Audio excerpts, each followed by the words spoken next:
Welcome to it. This is your Wednesday edition of your Expresso midday broadcast. So good to have you with us for the next half hour. On today's Feel Good episode, author Yusuf Daniels joins us for the first time since his book, Living Coloured, because black and white were obviously already taken, achieved bestseller status within 3 months of its release in 2019.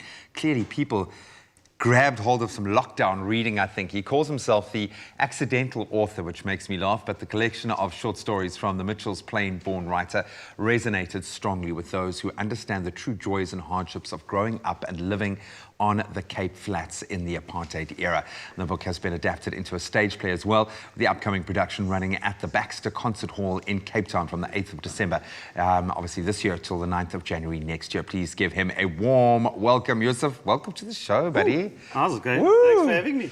Love seeing good things happen to good people, and oh, they told you I'm good. People have read and they've spoken about it. Okay. Buddy, that's incredible. That little badge there, SA Bestseller. Yeah. How does that make you feel? A few of my cousins made those stickers. Oh, did you put it on worked really well. No, joking.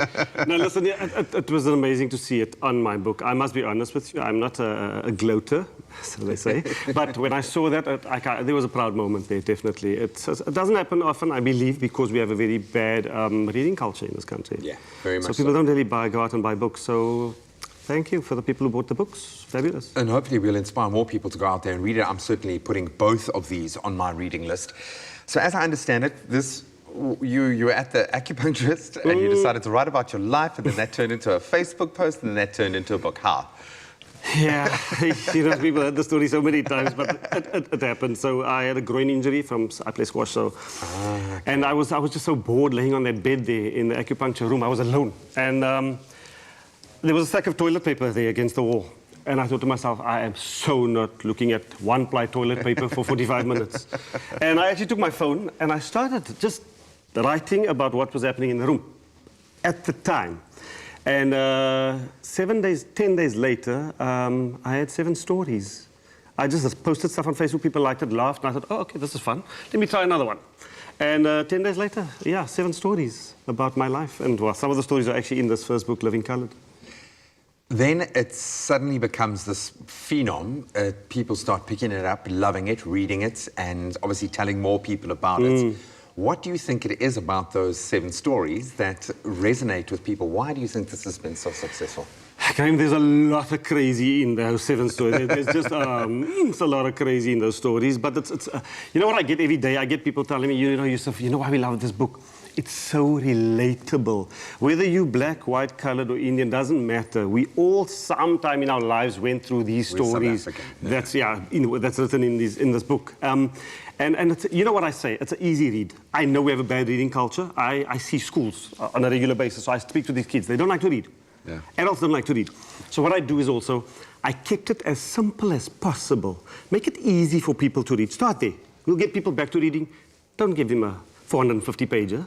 And don't let them read with a dictionary next to them. That is not fair. We don't need another Atlas Shrugged. Here we go. And I think being a good storyteller clearly is at the heart of this. Yeah. Living Lekker, from Mitchell's Plain to Aeroplane. A follow-up. What was the... Did you just need to tell more stories? Did you go back to the acupuncturist? And where there's more 2-ply toilet paper? What led to the second iteration? No, there was no toilet paper involved. It's just that, you know what was amazing about this first book? This book was taken in so well by people, and they said to me, Yusuf, you need to write a second book, and we cannot wait anymore. And that's when I knew, okay, listen, yeah, maybe I've got something going here. Something's going... I'm doing something right here. And then I started, I had a busy life. I had such a hectic, busy life. And I was a flight attendant for 8 years. Wow. So there's 5 airline stories in there. Not your normal stories, I promise you that. And there's a couple of love stories in there, but again, not your normal love stories. You need to add a bit of spice. You know, that coloured blood chunk chutney, so on the side. That kind of stuff, yeah. You've taken this context, maybe is the right way to explain it, and created a show called The Coloured Show, featuring prominent Cape Townians. I actually know many people who've been on it and have absolutely loved it. Okay. Why transform it into that kind of live action space? You know, I've always wanted to try my hand at something live. I don't like scripted stuff. So that show, actually, we did 2 episodes in one day. and it was a 50-minute episode, and it was completely unscripted. And I like the off-the-cuff kind of thing because it feels like my books. I like the realness about it. It's organic. You know, it's organic. I like that. So I just decided, hey, let's give it a shot.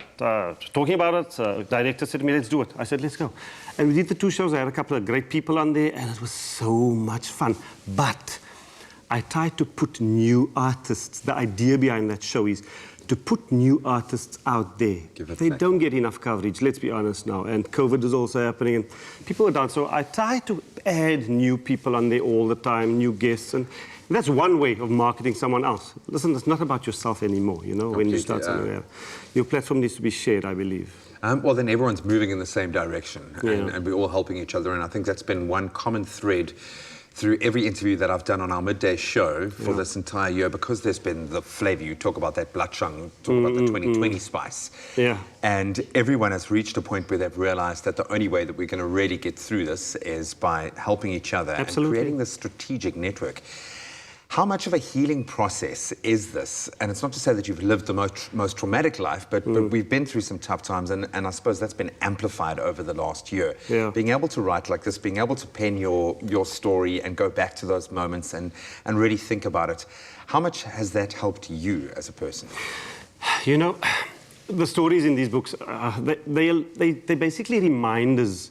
There's some great stuff in here. Listen, don't get me wrong. We grew up in Mitchell's Plain and Bridgetown and Athlone, those areas. It was tough. During a dark time. Dark time, it was tough, but we got through it. You know, we created our own lives there and our own fun. We had to create our own fun to just not look at the other side, kind of thing. But you know, the stories in here, whenever I go back to these stories, when I started writing, I started laughing and smiling with myself while I'm busy writing. And this is all 4 o'clock in the morning, so some people may think I'm crazy. But it was just reminders of how beautiful life was. It doesn't matter what our circumstances. Yeah, it was tough, but it was still beautiful. You know, the community I grew up in, it's a beautiful community. And it just inspired me to just keep on writing. And I'm absolutely loving it now.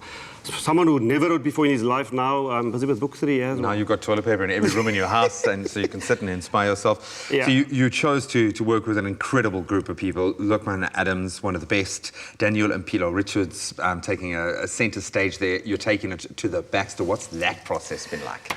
You know, I got a call from Lara Foot, the CEO of the Baxter, out of the blue, and she said to me, "Hi, this is Lara Foot here. Can I meet you for lunch?" And I said, "Okay, Lara, I'm fine. Who's paying?" That was my first question. She's and when from the theatre. She must have said you, yeah? No. She said she's paying. Only when she said, and then I agreed to meet her. I wasn't going to meet her. And then it just happened again, organically, not planned. I got this call, but there was a certain Mark Lotting that had a hand in this whole thing. I know it. He's denying it. But I know he did. We know you, man. And we need to thank. I have to thank him. Gee whiz. And then when I heard again, Lukman was the director, and I thought, you're really another colour than... Okay, just give him the shot, man. No, I'm joking. Lukman, from what I've seen so far, I've actually watched my life, my whole life on stage, and it was so beautiful. I was like tearing. I was like, really? And I was laughing. It's crazy. It's going to be absolutely amazing. He's amazing. The key is you can't have someone who's better looking than you play the part. So I'm glad you got that. Oh, okay. So yeah, no. Yeah, direct. That's fine.